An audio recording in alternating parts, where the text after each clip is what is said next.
من آمدم به خانه ات مادر کجایی تو، می بوسم آستانه ات مادر کجایی تو. دروازه سخت بسته و در حولی از چی نه، آن دلگشا نشانه ات مادر کجایی تو. از غربتی جدایی ها چون چوجه آمدیم، مشتاق آب و دانه ات مادر کجایی تو. دیشب به باغ گلفشان در خواب من پدر، دستش بر روی شانه ات مادر کجایی تو. آوه چه سخت بوده است بی مادری، بیا با قصه و فسانه ات مادر کجایی تو.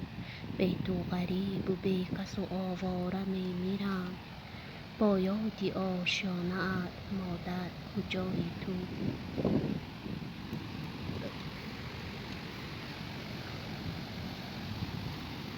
السلام علیکم تماشابینان عزیز، خوش آمدید به کانال آیلوی ما.